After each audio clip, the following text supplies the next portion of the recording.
Olá, hoje a gente vai investigar um pouco mais a fundo a inteligência artificial, especificamente no desenvolvimento de software.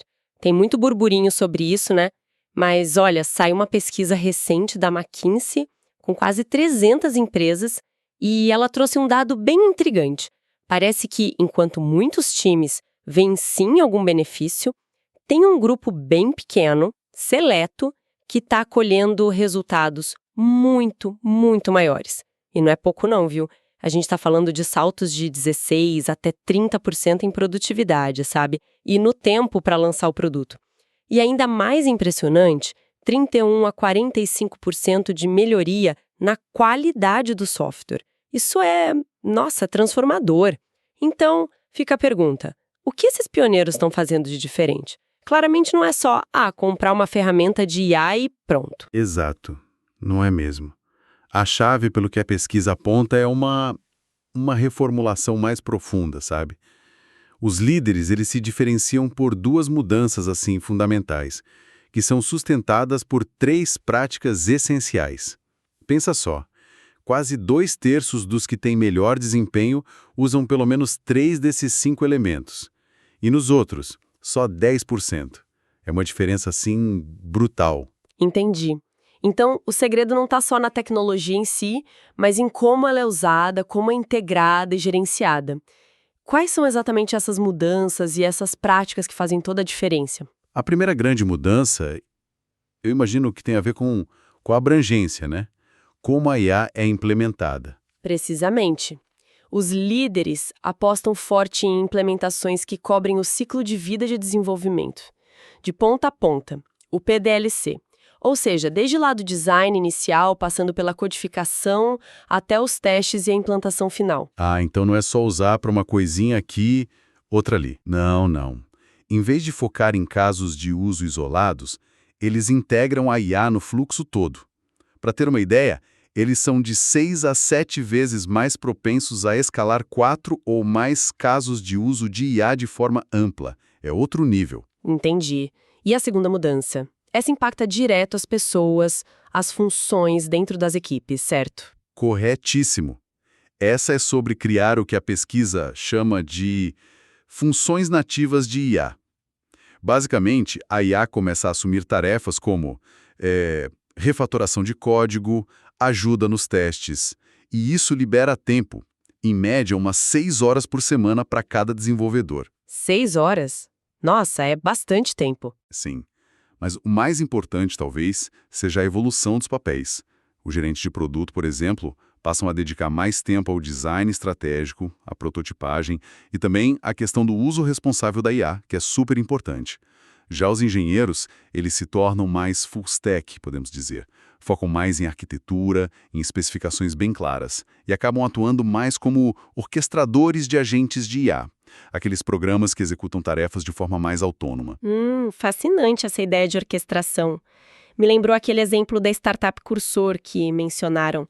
Eles usam agentes IA para revisar código e as fronteiras entre front-end e back-end ficam meio mais fluidas, né? Exato, é um ótimo exemplo. Mas tá, transformar essa teoria toda em prática deve exigir um suporte, né? Como essas empresas líderes garantem que as mudanças realmente peguem?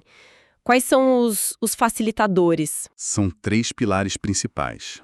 O primeiro é a capacitação, o famoso upskilling, mas de forma direcionada. Não adianta só jogar um monte de curso online genérico, sabe? Os líderes investem pesadão mesmo. Workshops práticos, coaching individualizado e tudo isso integrado no trabalho do dia a dia. Integrado ao trabalho, isso é chave. Com certeza. 57% deles fazem isso, contra só 20% dos outros. E o foco é em habilidades bem específicas, como engenharia de prompt, que é a arte de dar as instruções certas para a IA, né? E também avaliação de modelos. E tem que ser contínuo, porque a tecnologia não para de avançar. Faz todo sentido. E o segundo facilitador? O segundo é medição de impacto, mas com foco nos resultados. O que importa não é tipo quantas vezes o pessoal usou a ferramenta de IA. O que importa é o que ela entregou de valor. Então, 79% dos líderes rastreiam de perto as melhorias de qualidade. e 57% medem os ganhos de velocidade. Tem uma frase boa do CEO da Sonar que diz isso. A questão não é quanto código a IA gera, mas o valor que esse código agrega. Boa. Medir o uso é fácil, né? Medir o valor é que é o desafio e o que realmente importa. E o terceiro facilitador? Imagino que envolva a gestão da mudança mesmo. Exatamente. Gestão da mudança, mas com um detalhe crucial: incentivos alinhados. Olha esse número. Quase 8 em cada 10 empresas líderes vinculam metas ligadas à IA generativa nas avaliações de desempenho, tanto dos gerentes de produto quanto dos desenvolvedores. 8 em cada 10, é muita gente. Muita gente. E no grupo de baixo desempenho, esse número despenca para 10% para os desenvolvedores e zero para os gerentes de produto. Nossa, que diferença. Pois é, os incentivos direcionam o comportamento, né? Para gerar impacto real, coisas como identificar novas oportunidades de automação ou acelerar os testes usando IA. Então, tá. Resumindo a ópera, para realmente tirar ouro da IA no desenvolvimento, não basta comprar picareta, né? Tem que redesenhar o mapa da mina, repensar os processos de ponta a ponta, redefinir as funções das pessoas e, muito importante, medir e incentivar os resultados certos. É isso? Perfeita analogia, é exatamente isso. E essa capacidade de se adaptar, ela é vital. As ferramentas de IA estão evoluindo numa velocidade, assim, espantosa. Os benchmarks de capacidade de codificação quase dobraram em um ano. As ferramentas estão virando agentes cada vez mais autônomos, capazes de planejar e executar tarefas complexas sozinhas. As empresas que estão na frente, elas já estão pensando lá na frente, traçando planos ambiciosos para os seus futuros modelos operacionais. Fica bem claro que a jornada é complexa, né? Exige investimento, exige uma mudança cultural forte, mas o potencial de retorno parece ser imenso. Com certeza. E isso tudo nos deixa com uma pergunta interessante para a gente pensar um pouco, né? À medida que esses agentes de IA ficam cada vez mais capazes, conseguindo orquestrar tarefas complexas do início ao fim, qual processo que a gente tem hoje, ou qual função tradicional dentro das equipes de software, vai ser o primeiro a ser radicalmente transformado? Ou, quem sabe, até ficar obsoleto? Fica aí a provocação para a gente refletir.